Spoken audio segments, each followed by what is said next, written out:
What's going on, boys and girls? I hope you're all having a fantastic weekend. And this is my match preview for Arsenal versus Chelsea.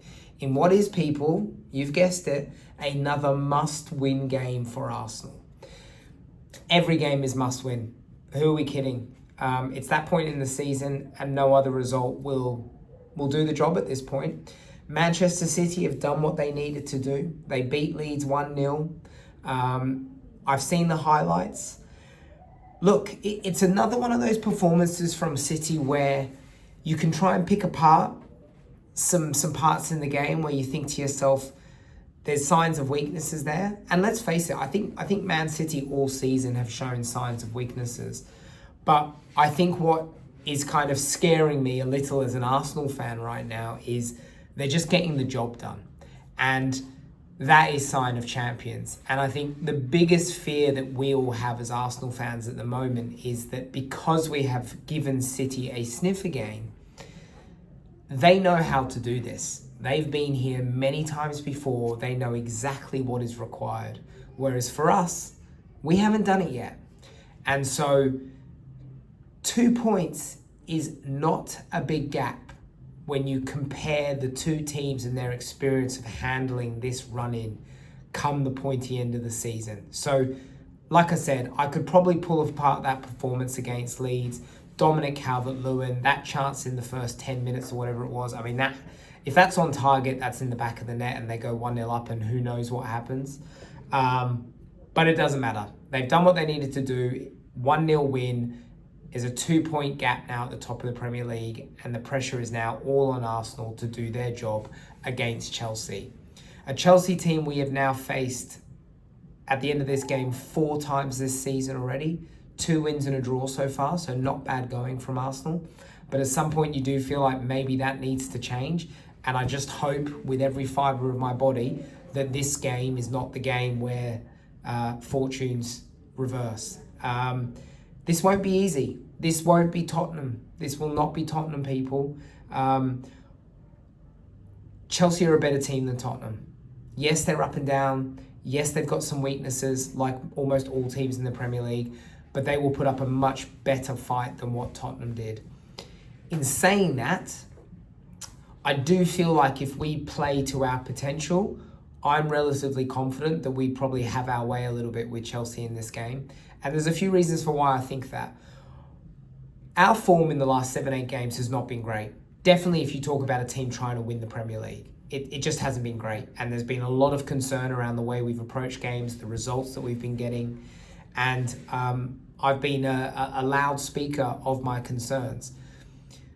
The result against Wolves, as much as it pained me and hurt me and just ripped my soul from my body, I do think that is the one result that has kind of given this Arsenal group of players the kick up of the arse that they needed. And I know that can seem crazy given that we've had really terrible results, in terms of context of result and performance, Liverpool, Forest, Brentford, God, my memory's gone blank. There's been some really kind of poor results in there. Manchester United, there's been some really poor results, and you kind of asking yourself, well, why is the Wolves game any different? I think the context of the way that Wolves game went down, I think that was the fire up the arse that these players needed. And I think that showed in the Tottenham game, despite the fact I think Tottenham were really average on the day. I think we showed a level of, we are not going to do what you're all saying we're going to do, which is just kind of shrink into the corner and let City run away with this. And so I really thought we stood up and were countered when we needed to be kind of counted for. And I think this game will be the same. City have done what they needed to do, and those Arsenal players will be walking onto that pitch today knowing full well what they need to do in this game. And I think that's in a way what these players need at this point. I think they need to know that City is on their neck, and I just think there's too much to play for Arsenal. And I think that result against Tottenham would have kind of pumped their tyres up a little. And I think they'll come into this game with kind of chest stuck out. Chelsea are obviously coming into this game with a few people missing. Cucurella is probably the most notable one at left back. Him and Saka have had some really good battles over the years. A lot of people try and say that Cucurella kind of pockets Saka. I don't think that's true at all. But what I do know is he's one of their better players, and I'm sure Saka will be kind of rubbing his hands together at the thought of not having to deal with him in the match. Fofana's out suspended, and I think he's been one of their better defenders for the year. So I think defensively they are quite light at the moment. Their midfield is obviously really strong, and you know, the midfield battle will be key, as it usually always is. And then I think it's just a case of whether the likes of Cole Palmer show up. You know, Cole Palmer is one of those special players whereby he can produce anything out of nowhere. And so I think we'll have to be really kind of conscious of keeping him quiet. João Pedro's in a good run of form at the moment. Neto's always lively. So they've got some really good players, and they can definitely cause damage to this Arsenal team. But as I said, if I look at what this game means to the two teams, I just think Arsenal at home, under the lights, I just think we'll be too strong, and I think we'll be too pumped up for this game. In terms of starting 11, David Raya in goal, Timber will start at right back. Ben White wasn't even on the bench against Tottenham, so I don't think he will be thrust back into a starting position, given that he's obviously dealing with something at the moment. I thought Mosquera did really well when he came on against Tottenham, but I don't think he would ever be put in front of Timber at that right back position, particularly in a game of this importance. On the left-hand side, look, I think Nketiah has been one of our better players while we've gone through this kind of rocky period, and I think he did really well against Tottenham. He obviously he was probably our best player in the Wolves match. And so as important as Calafiori was for the first kind of half of this season, I think at the moment Nketiah has earned the starting position, and I think it's up to Calafiori to win it back at this point. So I think Nketiah will start at left back. Centre back will be Saliba and Gabriel. I've heard some people talk about, will he be brave and kind of put Odegaard and Eze in this team together and really go for Chelsea? I don't think he will do that. You know, Chelsea's midfield is the strongest part of their team, and I think against the Caicedo, a Andre Santos, and a Fernandez, it'll be Zubimendi and Rice. It just will be. And then in the 10 position, this is where I personally would like to see Eze keep his spot. I think Eze's had he hasn't had the season we thought he was going to have. Let's just say it how it is. But I think off the back of that Tottenham performance and getting 2 goals, you have to let the guy try and build from that.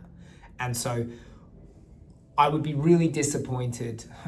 Would I be disappointed? Yeah, I would be. I'd be disappointed. I think Eze needs to start this game. I think he deserves to start this game. I think Odegaard's coming back from another injury. I know he got 15, 20 minutes or whatever it was against Tottenham, and he assisted Gyökeres for the 4th. But I think at this point, you have to let Eze try and build from what he did against Tottenham. And he is the type of player within our ranks that can create something out of nothing. And so I think at the moment I'm going with Eze in the 10. And Odegaard can come on with 20 minutes to go if we're comfy and it's just a like-for-like swap, or if we need to bring in more creativity, we can bring Odegaard on and put him next to Eze. You know, I think that's what we do there.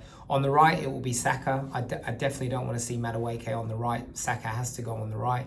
And on the left, I think it will be Trossard. I don't think Trossard was particularly great against Tottenham, but I just think Martinelli, he's not the starting left winger for me. I don't see it. I think he's had an okay season, if not a good season, but I think most of his damage has been done when he comes on as a substitute, when defenses are tiring and the game's stretched. So for me, I would start Trossard, and I want to see a level raise from Trossard. I think he's been a bit average in these recent weeks, particularly during this bad run of form. So I'm expecting Trossard to step up, and then it's Gyökeres in the 9. You know, Gyökeres, he is slowly starting to kind of rack up that goal tally that we were all hoping we were going to get from him. And I think the game against Tottenham was his best performance in an Arsenal shirt this season. 2 really good work goals. And I thought his link-up play was good. And I think he's finally starting to play with some real confidence. And I think the team, more importantly, are starting to understand how to get the best out of him and give him what he wants and needs in order to do what he does. So Gyökeres is the starting 9 for this one. And like I said, I don't know if if I'm being a bit too cocky here, I don't know if I'm reading too much into the Tottenham game, because as I said, I thought Tottenham were really poor on the day. I'm just hoping that Wolves performance and the recent run of results have just created a real sense of honesty within the team around, we can't let this one slip again. We have to raise our levels. And so on that basis, I'm backing the team to put one on Chelsea. I think it's really important we start strong. I want to see the team be aggressive from the first minute. I want us to go after Chelsea. I want us to get that first goal. And when we get that goal, I don't want to see us sit back, take a step back and allow Chelsea to create momentum and pressure, which is something that we've been doing a lot in these last kind of 7 or 10 games. I want us to do what we did against Tottenham, which is get that goal and then continue to play football, continue to apply pressure and ask questions of the opposing team. And I think if we do that against Chelsea, I think we will come out victors. I think we have a better defence, without question. I think our midfield is comparable, if not better right now. And I think going forward, we're better as well. And we're more dangerous from set pieces, and Chelsea are pretty useless at defending set pieces. So if we play to our level, I think we beat Chelsea relatively comfortable. I'm going to go with a 3-1 win to Arsenal. My star performer for the game, I'm going to go with Saka. I think Saka, I'm really looking at Saka over the course of the rest of this season. I want to see what he does between now and the end of the season across all competitions. For me, Saka's just been announced on the new contract. He is now officially the poster boy of this football club, if he wasn't already. He's the highest earner. He's the star man. And I want to see Saka do something special between now and the end of the season. And I think in this game, without Cucurella there to bother him, I'm expecting a goal and an assist from Saka and for him to really stand up. I think other big performances, I'm looking for Timber to really have a big performance. He's been a bit dodgy these last few weeks, and I've put that down to fatigue, but I'd love for him to kind of really kind of show his best colours again after a nice week's rest. Declan Rice, I think he'll have another barnstormer. And I'd love to see Gyökeres get another goal or two. And like I said, just remind everyone that we are here for the fight and we can deal with the pressure. Because City and the rest of the world are just waiting for us to slip up again, and all eyes will be on us. And so let's show everyone what we're all about and then move on to the next one. A lot of people are looking at the fixture list and comparing who each team's got to play and talking about where one team could slip up and where one team could win it. I think we're past that. This is literally task in hand. The next game is the most important, because in this Premier League, any team can beat anyone. And so we've seen that ourselves. Brentford, Forest, these are the type of games you'd expect us to go out and just win comfortably. And it hasn't been the case. So for me, it's just the next game is the most important game. You get past that and you move on to the next one. I'm not looking 4, 5, 6 fixtures down the line. I don't care. It's all about beating the team in front of you.